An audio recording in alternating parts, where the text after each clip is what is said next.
Appreciate you all being here tonight. Kasey Krouse, Urban Forester with the City of Knoxville.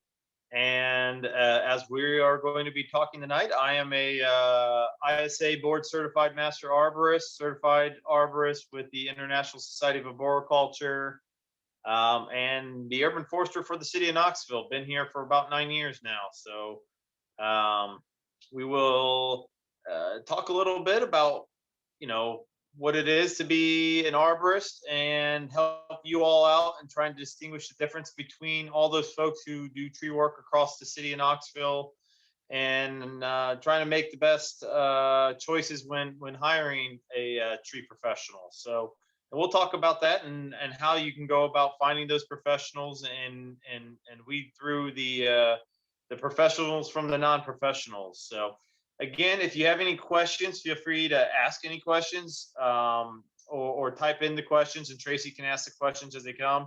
I will, at the end, open it up for questions as well. And anything I don't cover that you thought I would, please ask.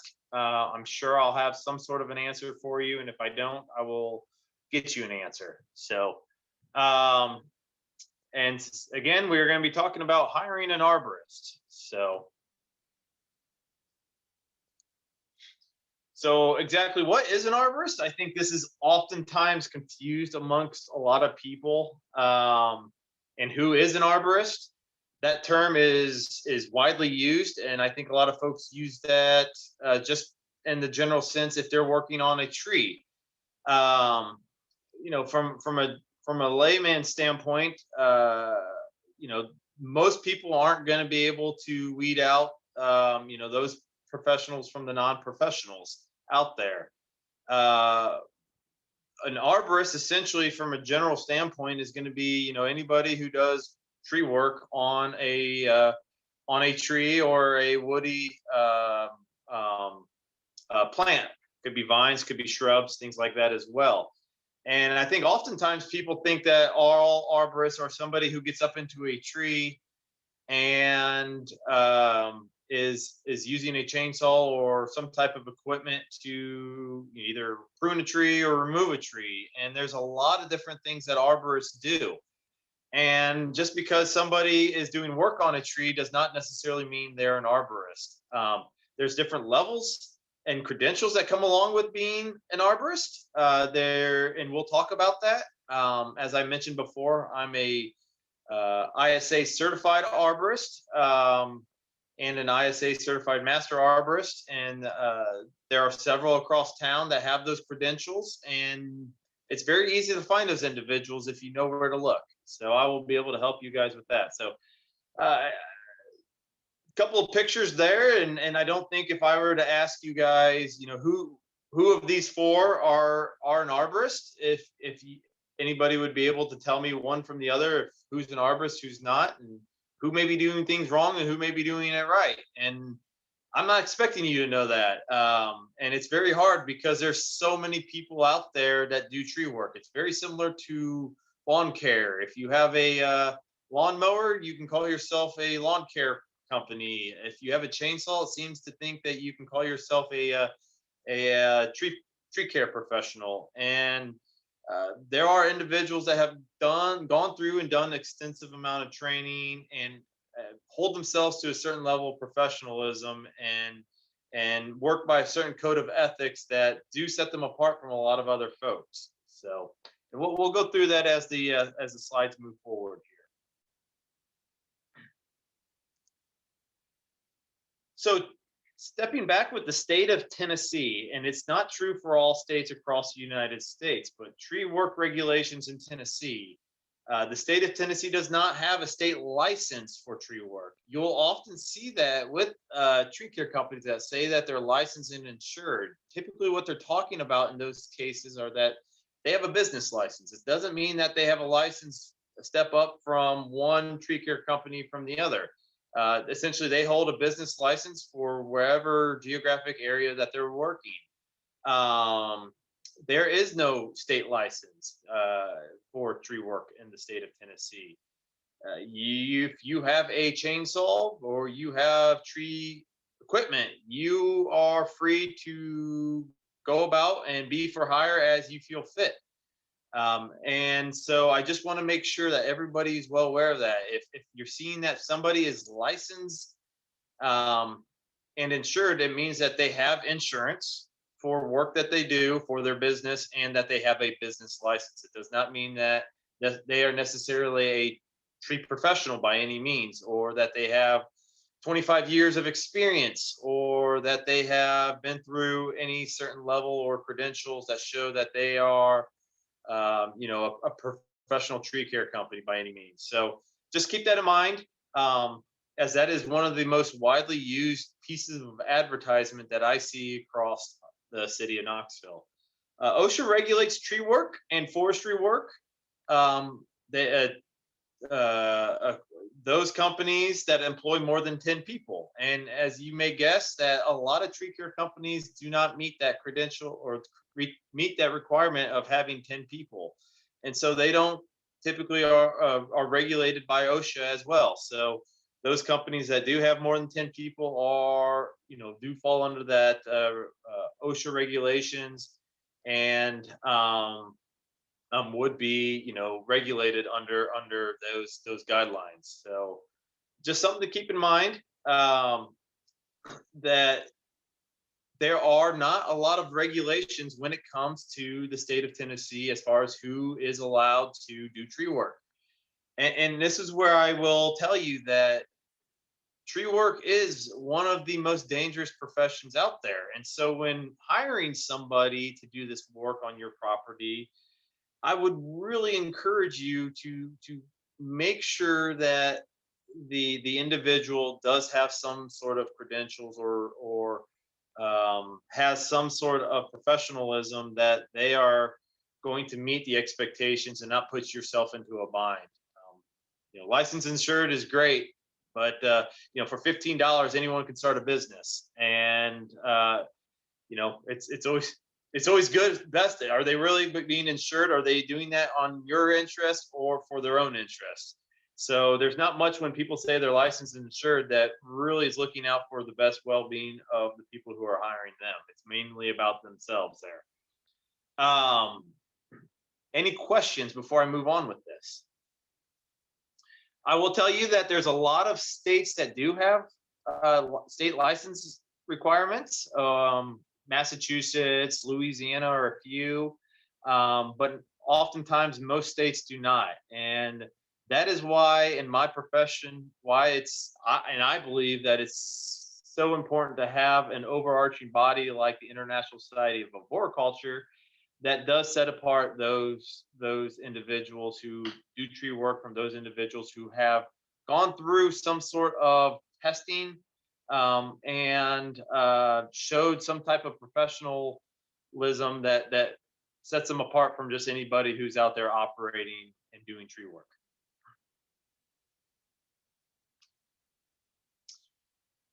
So tree work goes wrong. I have a couple pictures of what you can expect if you may end up in the hands of the wrong tree care professionalism. As many of you know, this, what you see in the picture here, is what we call tree topping. You'll actually see that if you go to what I guess back in the day would be the yellow pages, but now if you go do a search to a search engine and look up tree work in Knoxville, you will see many of the companies that will be advertising this sort of work. And so just some things to be looking for. This is tree topping. It's not professional and it's wrong. And in fact, it could set you back more than it set you forward. A lot of folks will advertise this type of work because a lot of folks don't know what to do with a large tree.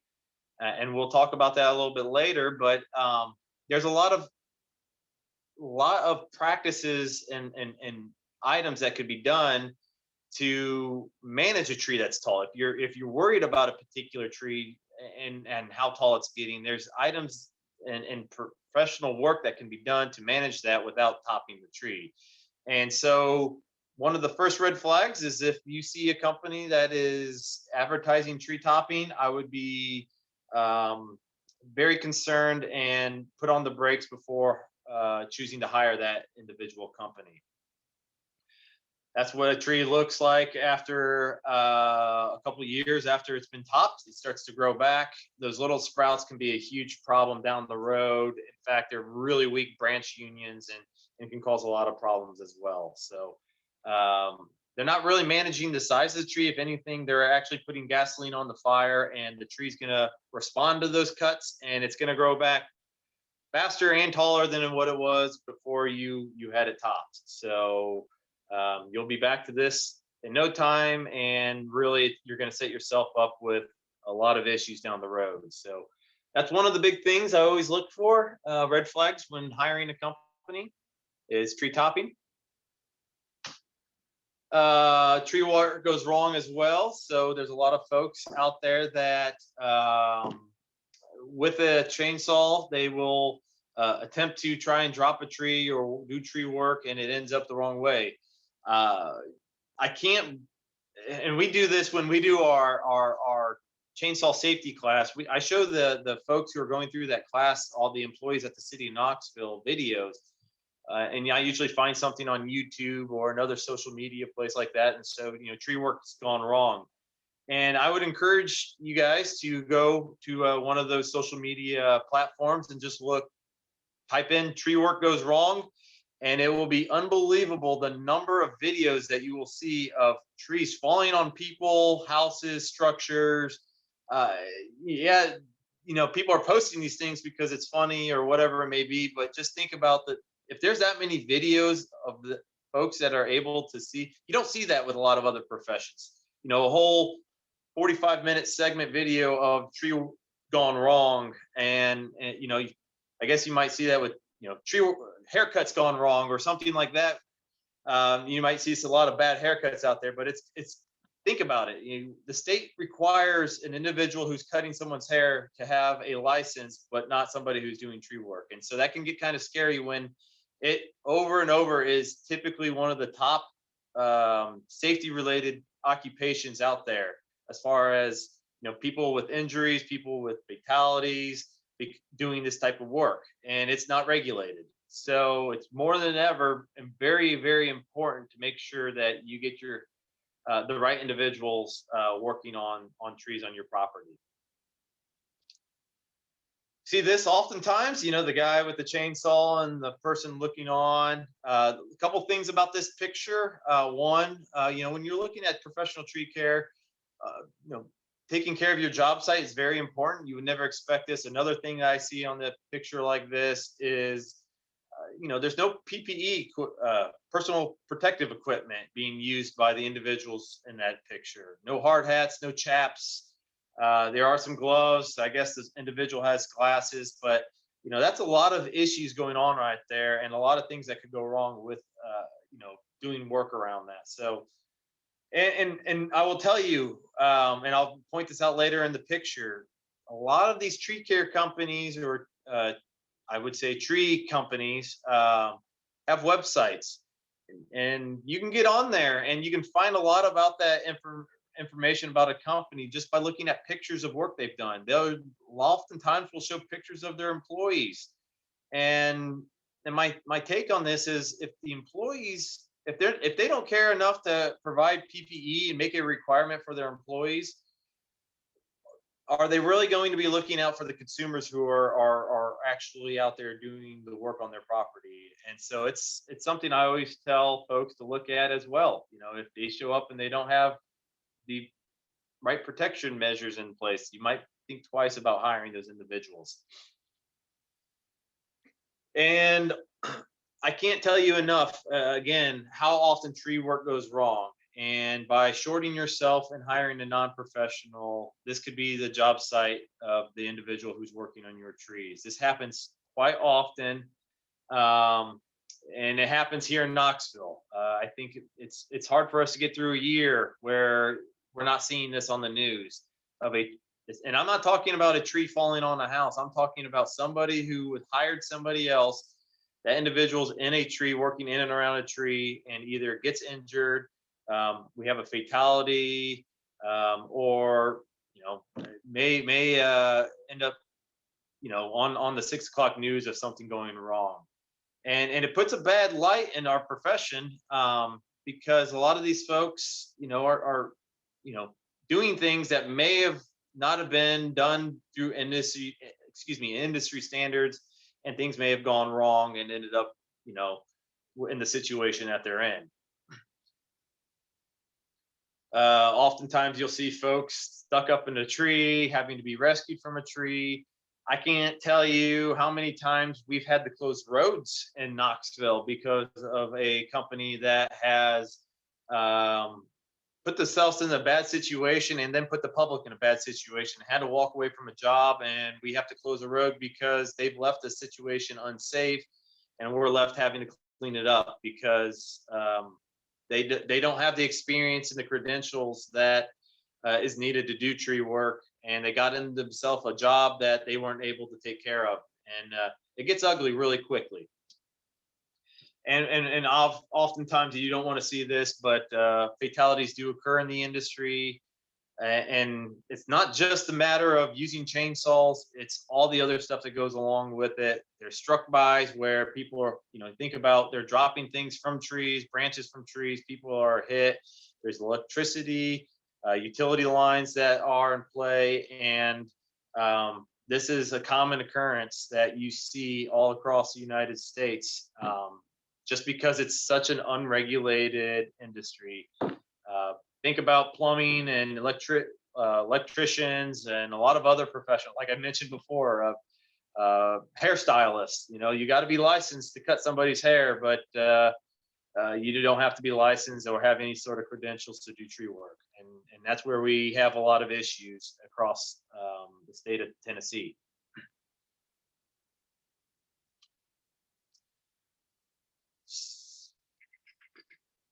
So what are the issues I see oftentimes with unprofessional tree work, or folks who are hired without the professionalism? Improper tree planting is a huge part of it.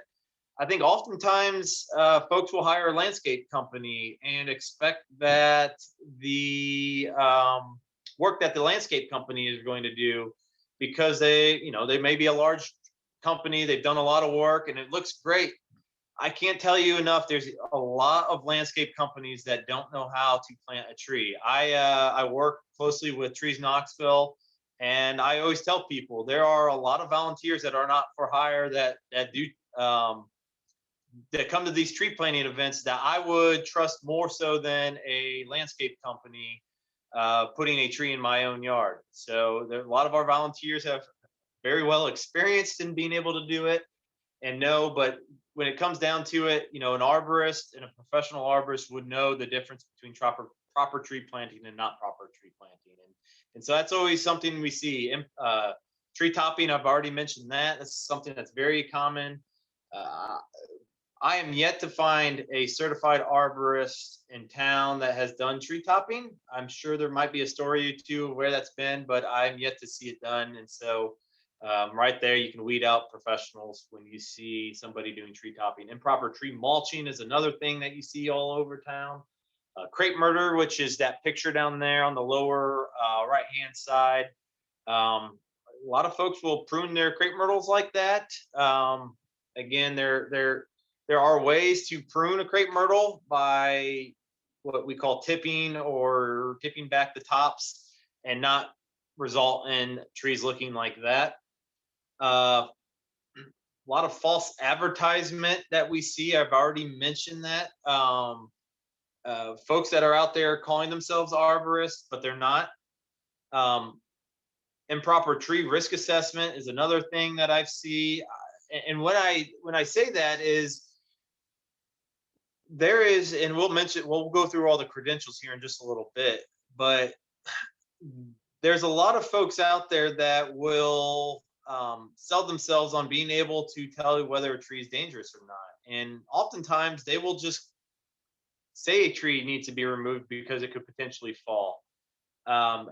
When the tree may be perfectly healthy. There are essentially companies out there that do a lot of tree removals, and they may not have the professionalism to do pruning or plant health care or those other things. So when you go to hire somebody who has all of those different tools and sells that product, sells all sorts of things, is a great indicator that you might be finding yourself a professional, as opposed to somebody who just does tree removal.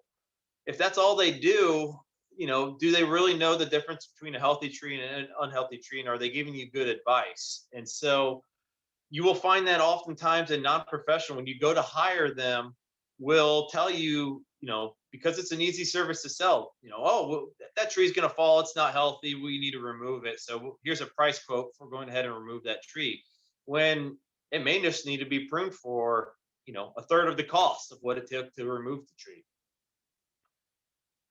Tree removal for profit, that's a huge thing. There's a lot of companies out there that, and I already mentioned that's their bread and butter, is removing trees, and that's all they do is remove trees. And there's nothing wrong sometimes with those individuals if they know what they're doing.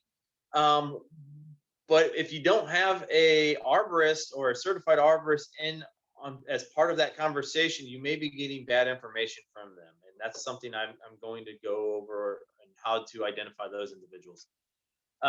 City brush pickup is another thing I mentioned as well. So the city does a lot of brush pickup across the city of Knoxville, and there's a lot of companies out there that will say, oh, we'll go ahead and prune this tree, or we'll go ahead and remove this tree, and if you go ahead and haul that out to the curb of this road, the city will pick it up. That's actually illegal to do that. We do not pick up tree care companies' brush. And so if somebody's selling you on that, there's a good chance that they are not a professional company, and would not advise you to move down that road with them.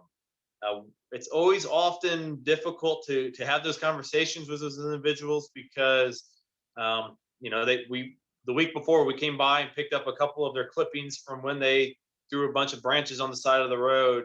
And then they hired somebody, and the idea is, oh, well, yeah, they picked up our brush last week when we did it, so they'll go ahead and pick up this work done by this company. And we don't supplement tree care companies' brush pickup, and it can be another cost that's added on to you after the fact if you end up going down that road. So there's a couple of things I see across the city of Knoxville when it comes to improper work, and I just wanted to bring those up because those are a lot of red flags that I have seen people experience in my 9 years in the city of Knoxville.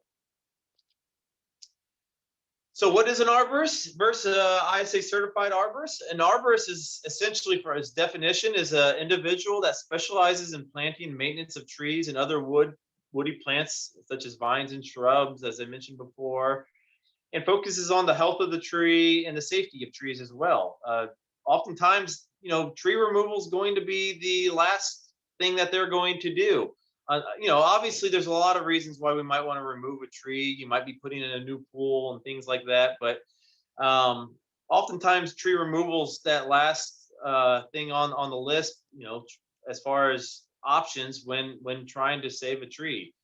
Now, an ISA certified arborist is an arborist that has gone through the credentials through the International Society of Arboriculture, and has passed an exam and has met those minimal requirements that it takes to become a professional, or I should say a ISA certified arborist. It's a voluntary process, so it's not government related at all. But as I mentioned before, there's not a lot of regulations that go on with the tree care industry. So this is oftentimes the best that we may find in our community, especially here in the city of Knoxville. Certification provides a measurable assessment of an individual's knowledge and competence. They must maintain credentials by continuing education as well. So they're staying up to speed on the industry as well. Our industry is constantly changing new information out there. And so these individuals every so often have to maintain a certain number of credentials, just like an individual who's, maintaining CEUs and a lot of other professions as well, teaching license and things like that. We're held to that credential, or those requirements. Work by an arborist. There's a lot of different things that arborists do out there. They do tree pruning, tree planting, pest management, tree fertilization, tree crown reduction. which is completely different than tree topping. Crown reduction is acceptable and work that has been shown to be acceptable by doing certain techniques to reduce the size of that tree. I do that on a lot of trees across the city of Knoxville for certain reasons. A tree may, it may be leaning or may pose a certain hazard by the height of what it is, and by removing a certain amount of weight on a certain side of a tree or from the top of the tree. May reduce the risk associated with that tree. And so there's a lot of individuals that employ this technique, and I would encourage folks to make sure that they're looking at tree crown reduction and not tree topping when trying to reduce the size of the tree. Emergency tree care, cabling and bracing, lightning protection. Cabling and bracing, essentially that is using hardware to minimize the risk associated with a tree. You can actually put cables into a tree. Oftentimes with certain defects, you will see unprofessional companies that will say, oh, that tree is going to split out down the way, and that tree needs to be removed, where another option may be to employ a cable in that tree to reduce that tree from splitting apart. I have cables installed. I had them done by a professional tree care company in my own yard. And not all arborists are, and that's a good point, not all arborists are going to do all of these things. They may specialize in certain aspects of it. And so it's important to be familiar with these different work that arborists may do. Lightning protection, tree transplanting. There's arborists out there that transplant very large trees, and companies that employ that. Stump grinding, tree removal, as we mentioned before, soil aeration, tree risk assessment, which is essentially hiring an arborist to come out there and tell you whether or not a tree poses any risk to you, the public, or your house, or anything on your property. Plant appraisal, municipal tree management, utility tree management, and research as well. So arborists are employed in all sorts of different ways, and have all sorts of different professionals as well. So ISA certified arborist minimum requirements. What those are is 3 or more years of full-time work is required, or practical work experience in arboriculture. That can be waived if that individual has a degree in the field of arboriculture, horticulture, or landscape architecture. The only thing is that regardless of whether you have years of experience or you have a degree, we all take the same exam, and you must pass that exam. The next step would be ISA board certified master arborist. The minimum requirements here is that you are you're already a certified arborist, but you have to pass an extensive scenario-based exam. Fewer than 2% of arborists, certified arborists in the country, are board certified master arborists. Like I mentioned before, you must be a certified arborist, and it's really a credential that measures your experience. You may not necessarily need a board certified master arborist to come out there and prune your tree, but if you're looking for somebody oftentimes from a credential that might do a plant appraisal, or might be willing to do a expert witness for a particular situation.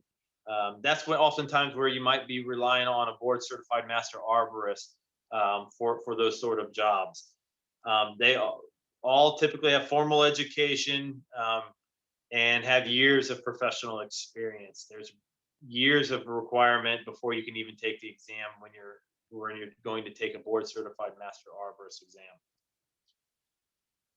A qualified tree risk assessor. This is an individual who has gone through and met their qualifications through ISA to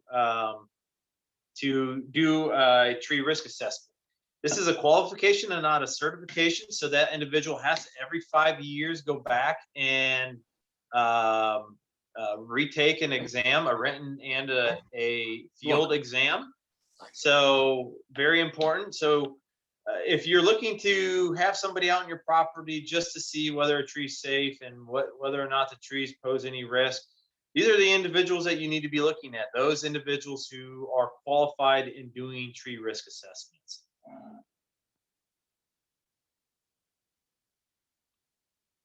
There are several other credentials as well. There are utility specialists and municipal specialists as well. So you'll often find folks like myself. I'm a municipal specialist. I work around, I'm a city arborist. I work in and around trees and municipal settings. Utility specialists typically are a lot of folks who work for utility companies that are doing work in and around energized power lines. There are certified tree workers, both from an aerial lift. They operate aerial lifts and able to do tree work with using an aerial lift device. And then there's climbing specialists as well. All of these are different credentials through the International Society of Arboriculture, but the two I would say the three that you typically will see the most of are going to be a certified arborist, a certified master arborist, and an ISA qualified tree risk assessor. So can you guys see my pointer? Good. Yes. Okay. Yes. Good. All right. So just when looking at this and what this all means, I just thought it'd be great to go through.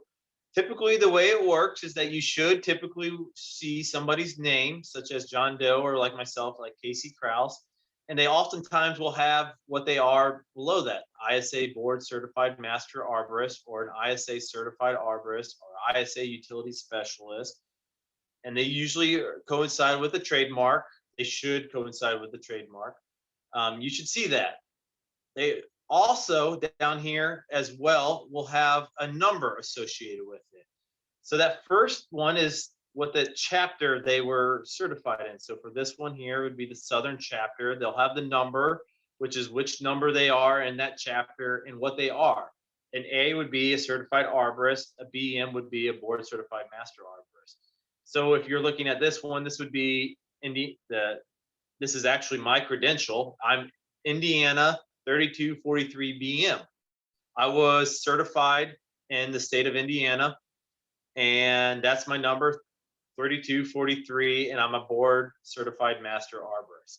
So that's what those credentials hold. So it's always important that they have somebody with those credentials on staff if they're saying that they're ISA certified.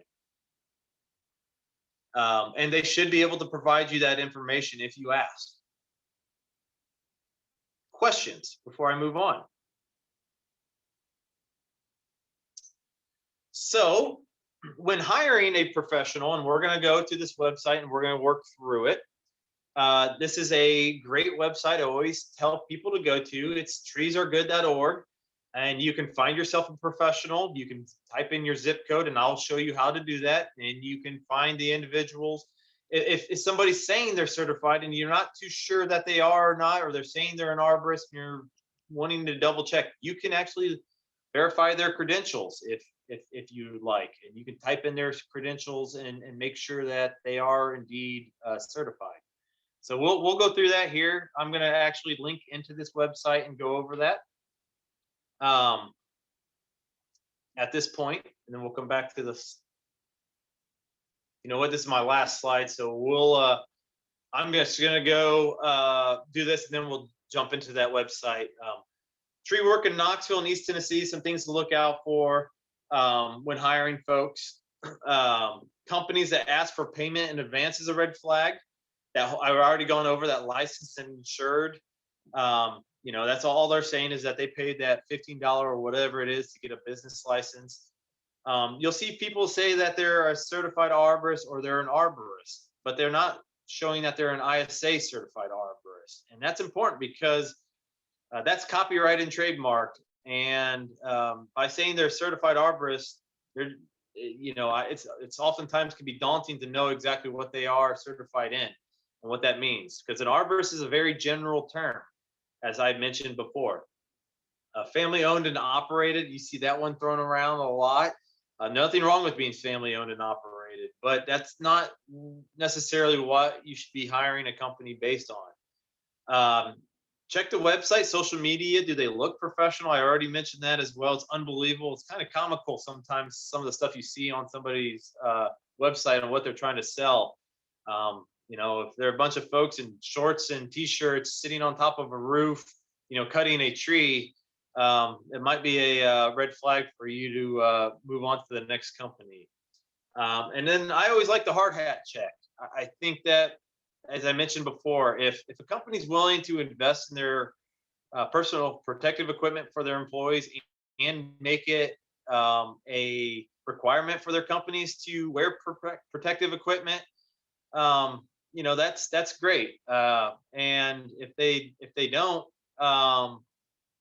then it's a huge red flag right there, that you might want to second guess what that company may be in services that they may be able to provide you, because that could be an issue that could come back to you as a property owner if you hire them and something were to happen to their employees, or if the employees aren't taking the measures to protect themselves, are they taking the measures to protect you as a consumer? So I'm going to go jump into that website here. So just give me a minute to stop my share here and start another share.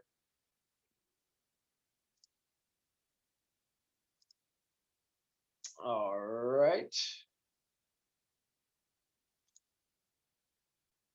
Actually, I'm going to stop the share real quick. I'm going to move that to my other screen here, so I can see all your guys' faces while I do this.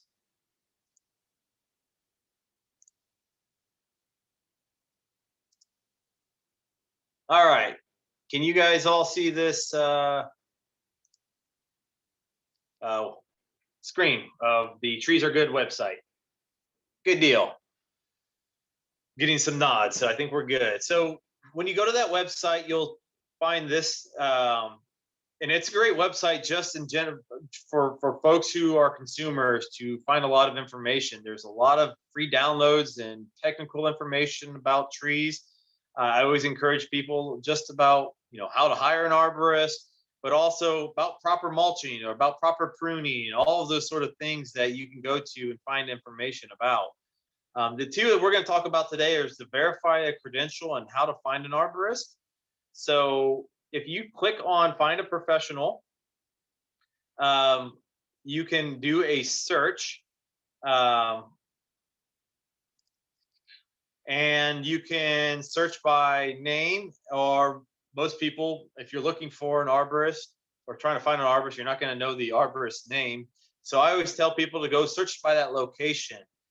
And you can go here and pick the United States. And what I like to do is always tell people is to type in your postal code. So this is a Fountain City zip code, which is where I live. And you can choose the mileage. So you can go to up to 100 miles, or you can go to 10 miles or 25 miles. I always, it varies on what you want to look. Obviously, the more mileage you put in there, the more folks you're going to find that comes up, and you press search. And you will find a list of different arborists that are here in Knox County and the surrounding area. And you can click on some of these individuals as well, and look at the different services they provide. And you can find the different credentials that they have as well. So right here, you can see the different credentials that the individuals have. So you can find I'm here. They haven't kicked me off yet, but you can see I'm an ISA certified arborist, municipal specialist, ISA board certified master arborist, and ISA tree risk assessment qualification as well. Most folks you're going to find are just have that ISA certified arborist credential, and that's perfectly fine for a lot of what you're going to do. Obviously, with my job and what I do at the city of Knoxville, I thought it was important to have additional credentials for what I do. And so you can find different individuals. You can click on them. So I'm going to just click on Preston Roberts. You can go click on their website. You can go find cable and brace, consulting, pruning, removal, stump grinding, and all the different services that they have. You can go back to their the search, and you can look up somebody else as well, and look at, this one does consulting, diagnostics, inventories, pest management, so on and so forth. So you can go back to your search, and you can go through and write down the contact information and contact these individuals as well. The other item I was going to share was the looking up a credential. So you might find, through a Google search, a bunch of different companies, and somebody's claiming that they're ISA certified. And so you might want to look up their name and double check that. And so we will go back to the home there and verify a credential. And so say you Googled and you found this guy named Kasey Krouse, and you're like, that guy looks kind of shady. I'm not too sure he's really a certified arborist or not. And you can actually come in here and you're like, I don't know what I remember his name was Kasey. And you can go search here, and you find all the individuals that have that first name Kasey. And here, oh, there is a guy named Kasey in Knoxville that's a certified arborist. And so there you go. You have that credential. You can look it up and find it that way. You can go back and search by their last name as well. So I remember his name was Krouse, and so you can search as well.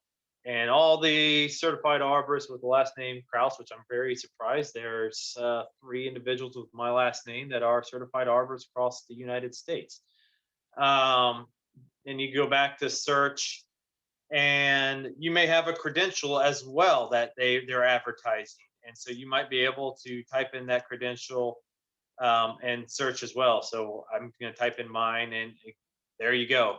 That credential is up to date, and that individual has a credential through ISA. So it's a great resource. I wanted to show you guys that. And it's very daunting task when you go in there and you look up tree company in Knoxville and who's going to show up and who's going to be there. And I think this website helps find a professional that might be able to show that they have the credentials and provide the professionalism that you may be looking for. So with that, I can't believe I was able to stretch that out to about a 45-minute presentation. So I want to open it up to questions for folks, and questions you may all have. I don't want to, specifics about a company or anything like that, but I will be happy to speak in generalities about things if I can. So, questions? Yeah, I have one here from Nick. He sent this in via text because he's online, but he's on his phone, as we know. So he says, will you ask Kasey what the difference between an ISA member and a certified arborist is? Great question, and I should have pointed that out. So there are a lot of companies out there that will be members with ISA. Essentially, there is a membership you can pay to get information from ISA, to get their newsletter, that sort of thing. That does not necessarily mean, if they say they're an ISA member, that they have a certified arborist on staff. So, and there will be a logo that will show that.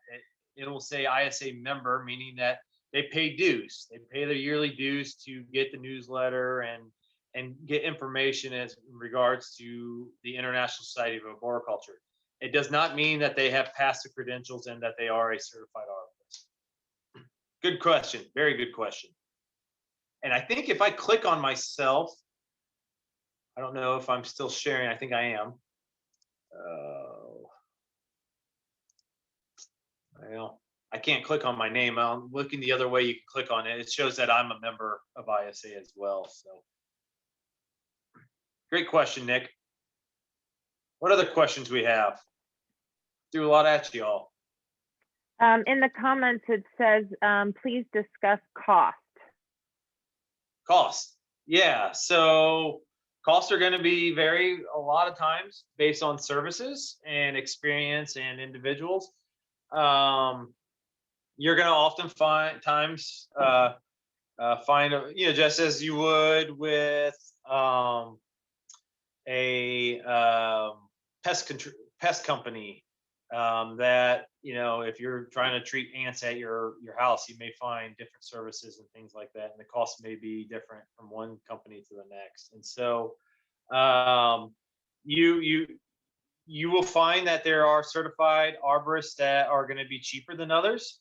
That does not necessarily mean that the more expensive one is better or that the cheaper one is better. I think it all has to do with the credentials and experiences, and the nice thing about that is that you should be able to have as many folks as you want come over to your property and ask them about their costs and ask them about what their credentials are and their experience and what they're going to be able to provide you.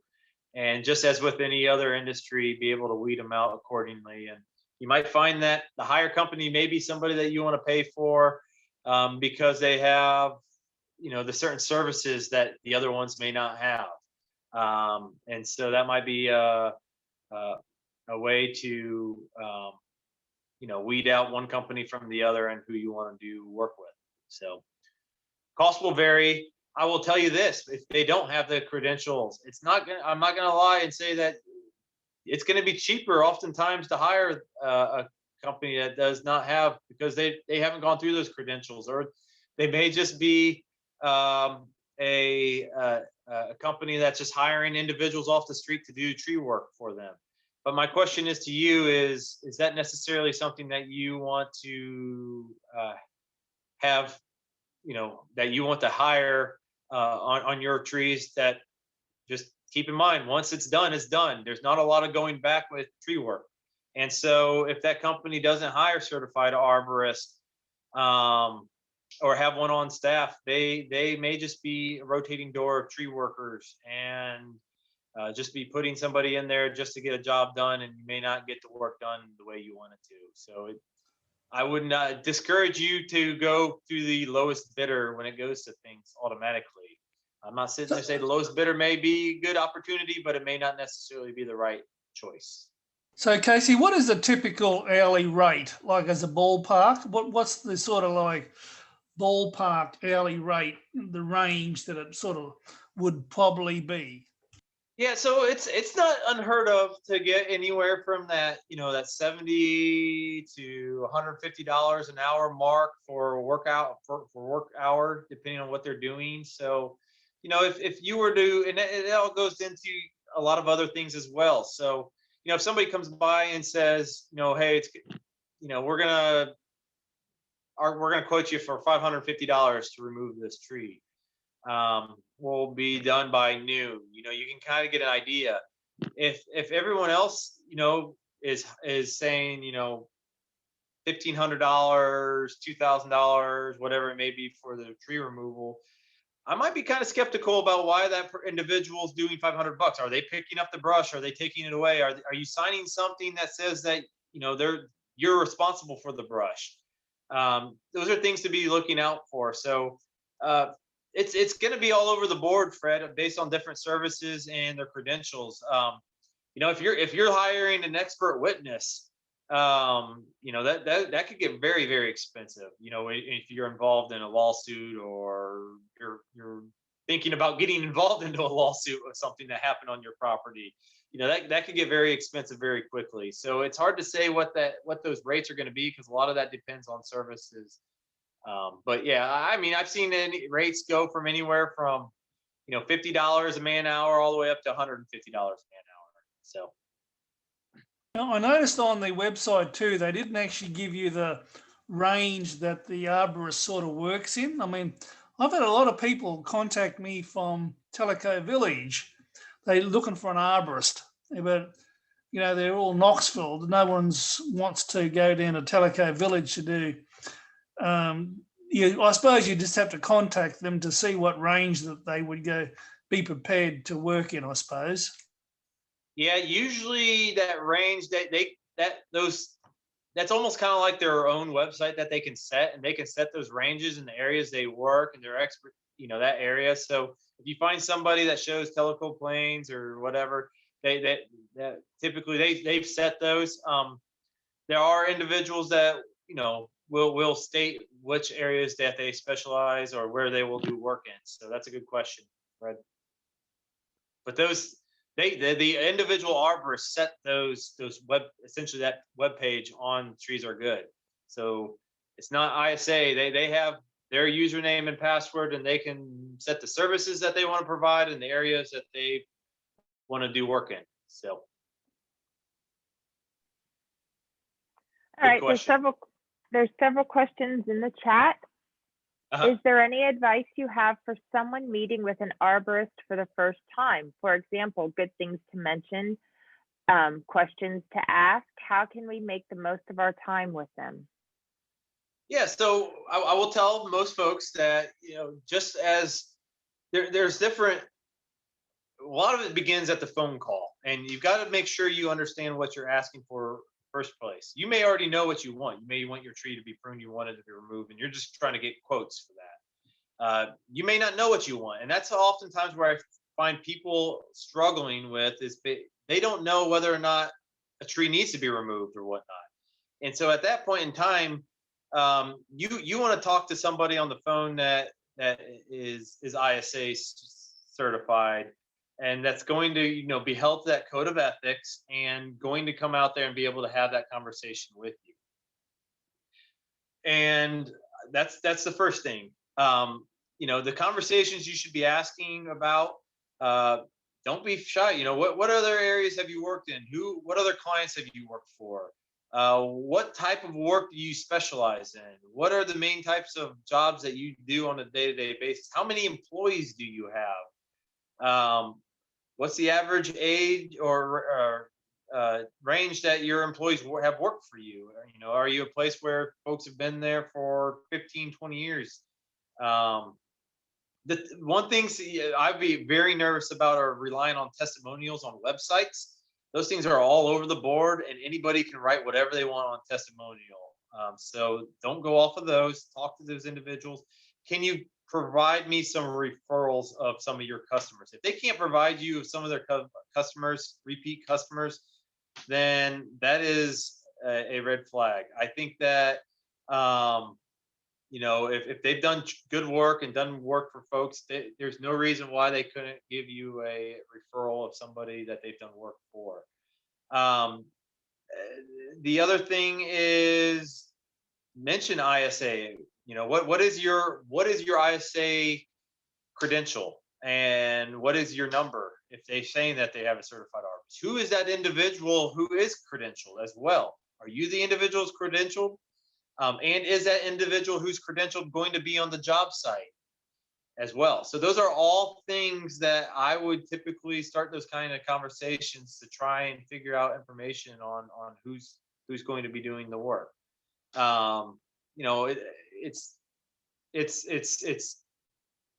It can get very hairy really quickly, and there's a lot of folks out there that are advertising certain things that may not necessarily be in your best interest. So good question, Tracy. What else you got?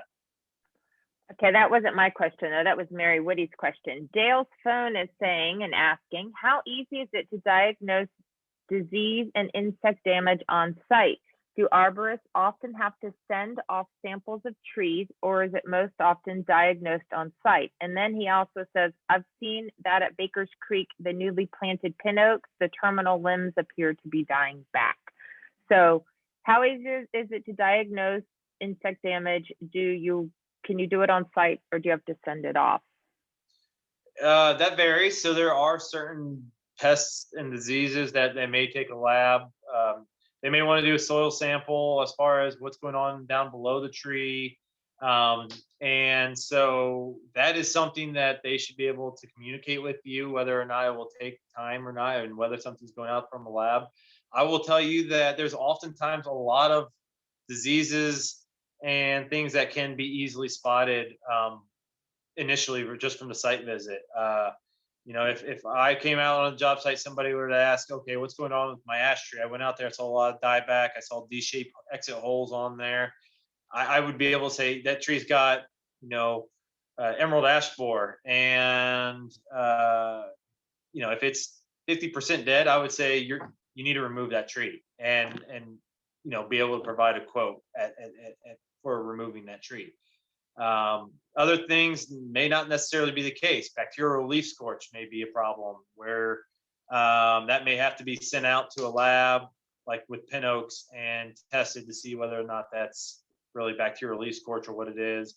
And so that's a great question. So it just varies based on what the arborist may be seeing on the site.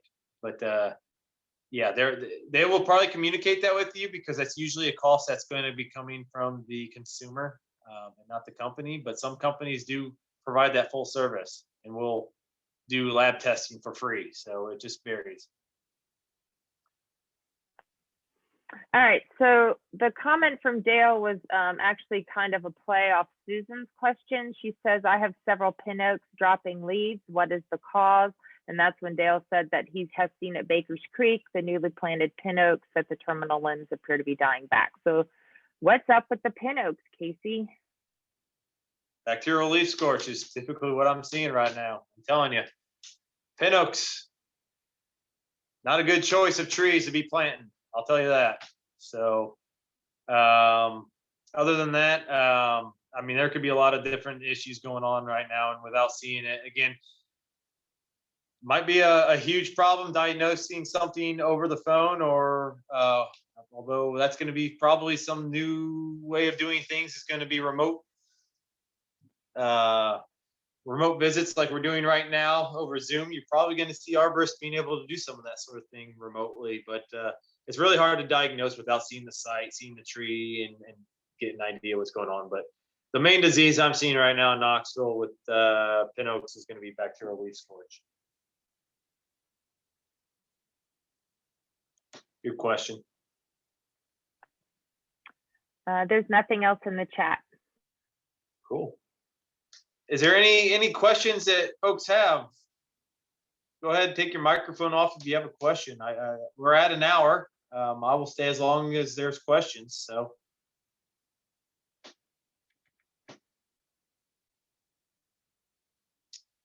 Well, if that's it, then I appreciate everybody joining me tonight, and joining the tree board on this talk. I believe we will have more talks in the future. I don't know what's lined up for next month at this point in time. Craig, if you're still there, I don't know if we have anything right now. No, we don't, but okay. We'll just discuss that either before or at the next meeting. Okay. Yeah, Susan. Okay, so I have a bunch of pin oaks, and they are about 100 years old.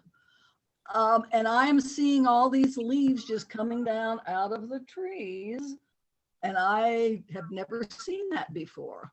That's never happened before. This time of year, in the fall, sure. But so do I need to get an arborist to come out and look at it? I would definitely encourage you to get an arborist to come out there and take a look at it.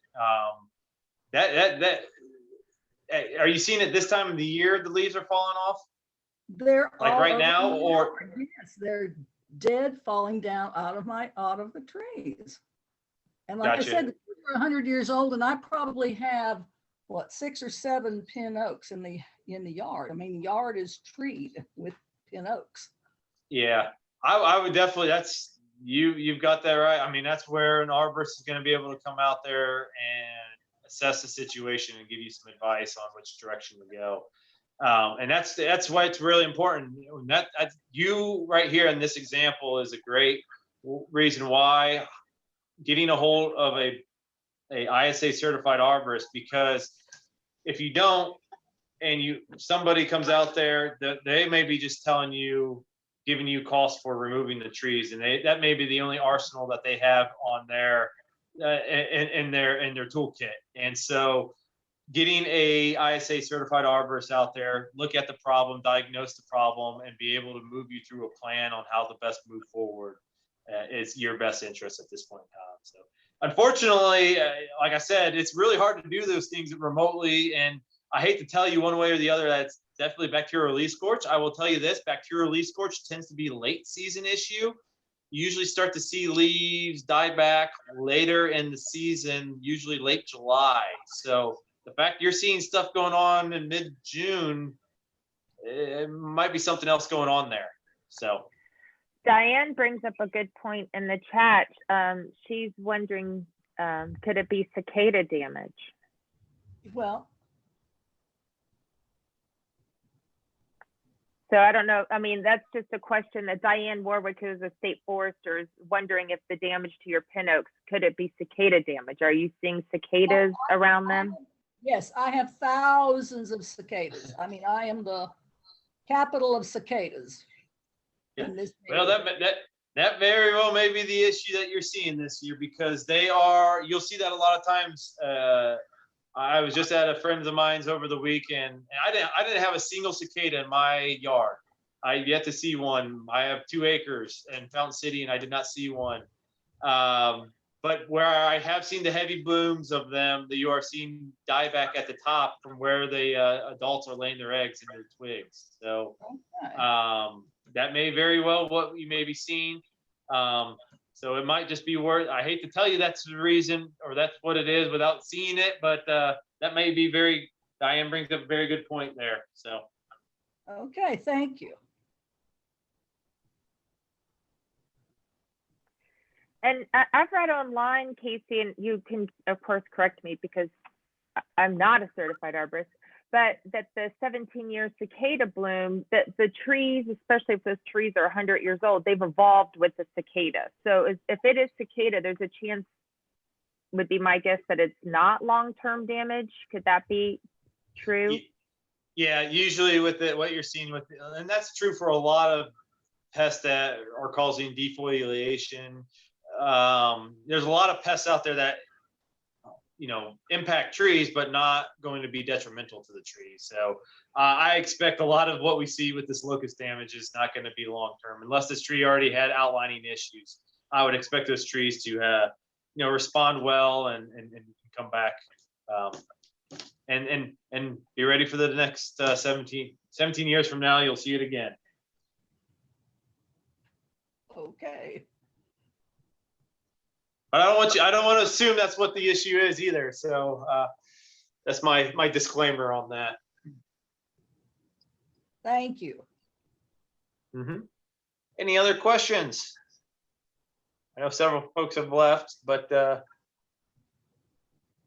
6:40, I appreciate everybody. And with that, I will call this tree board talk over, and I look forward to seeing everybody in the future.